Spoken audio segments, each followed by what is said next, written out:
So I've spent a lot of time arguing specifically about there being a kind of zero-sum contest between religion and science, right? Or believing things for good reasons and believing things for bad reasons, or flip that around. Yeah.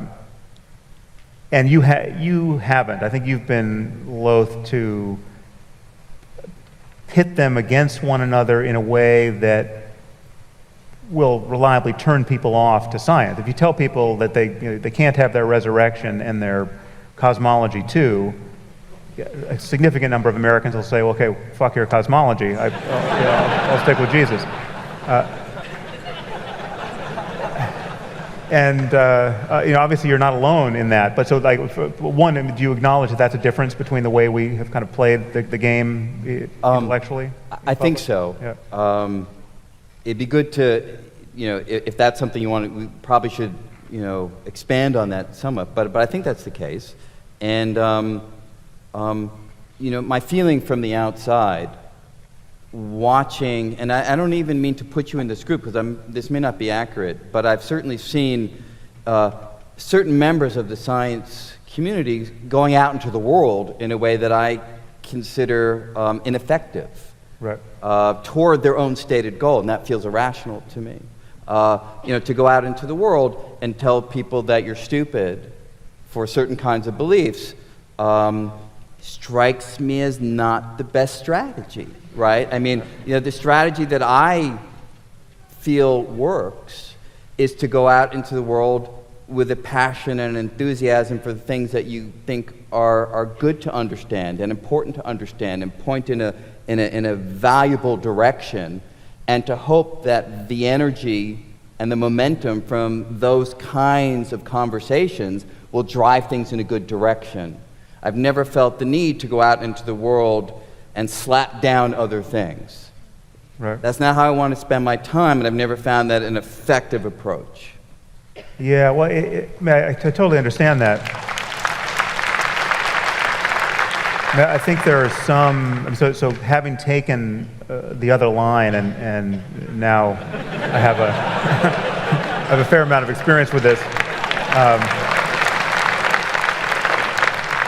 I can tell you that there are a few myths here that could be and perhaps should be retired. One is the idea that it simply never works, right? That you can never reason someone out of something they weren't reasoned into. So someone was born to a faith, they've had it drummed into them by their parents, they're now massively attached to it emotionally. Yeah. They get to adulthood, it's still the most important thing in their life. They've taught their children to believe likewise. You can't reason that person out of these sets of convictions. That's just untrue, because I hear from these people all the time who have watched some debate or watched some video, no matter how offensive at first glance. They're susceptible to just seeing the bad evidence and the bad arguments that have been propping up their faith, these many millennia. But not to interrupt, let me just quickly say that I agree with the capacity to shift people's attitudes, perspectives, beliefs. Right. Because I've had those experiences too, but I've done it a different way. And when I've gotten people coming up to me or writing me emails saying, now that I understand the fundamental workings of the universe a little bit better and understand the cosmology that the other person might have pushed off, but now that I have an understanding of what modern science is saying about these things, I just find it thrilling, and the other things that used to find gratifying no longer are working for me. Well, so I've seen that too. Right, no, but that's you're talking about the carrot, and I'm still talking about the stick on some. Yes, I agree. So, but totally get it. I'm saying the stick also works. But I guess what I've said to you is, if the stick works and the carrot works, first I think they're probably working on different people. Let's put that to the side for the moment. Which would you rather use? I found you can only hit someone so hard with a carrot. Well,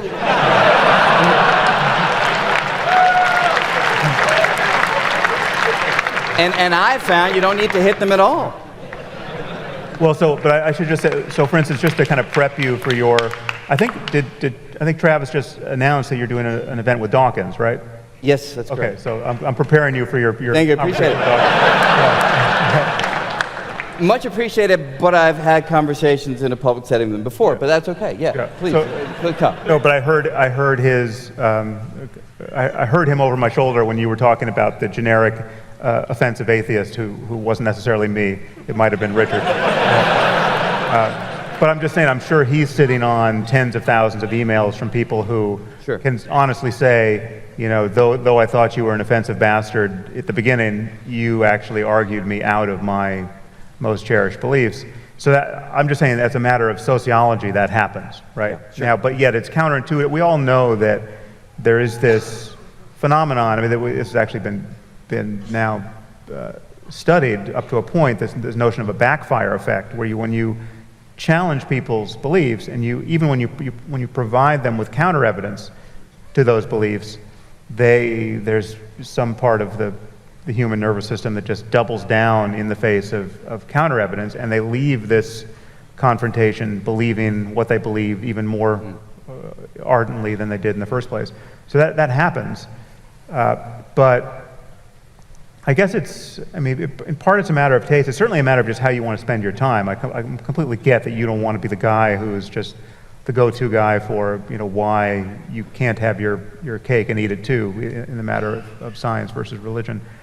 But have you ever found yourself on specific issues where to take one, so we were just talking about the environment and, you know, and the prospect of nuclear war. There are religious ideas that seemingly perfectly inoculate people against viewing those as problems. There's no degree to which we could despoil the environment, and there's no threat of nuclear cataclysm so salient that could get a fundamentalist Christian, say, who's waiting for Jesus to return and hurl sinners into a lake of fire, to really worry about those problems. Because on some level, those are the things that have to happen as precursors to the glorious end of the world. I mean, it's you just, as a matter of biblical prophecy, you can just connect the dots, and things really do have to go to hell in a handbasket in order for the best thing that's ever going to happen to finally happen. So those are all the signs and wonders that they're waiting to see, right?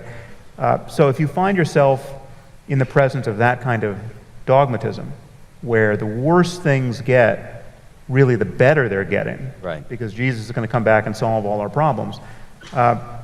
Don't you feel don't you feel like an intellectual and or ethical responsibility as a scientist to push hard on those specific beliefs that stand in the way of thinking rationally about those problems? Yeah, it's a good question. In fact, it's one that I have had that conversation with Richard. And we came to an interesting point, which is I'm rarely confronted with the situation that you describe. And we suspect, at least it emerged from our conversation, because there's more of a focus, if you will, on the biological sciences as the place where a fundamentalist religious perspective will look for a point of confrontation. With evolution, than with, somebody who's talking about vibrating strings and extra dimensions and the kind of abstract science that I focus my research attention on. So I'm not in that situation. I'm rarely. In fact, I don't think I'm ever in that situation. And that may, if I were, on a regular basis, I'll come along with you. I'll shadow you and take you to a couple of parties. Yeah, right, exactly.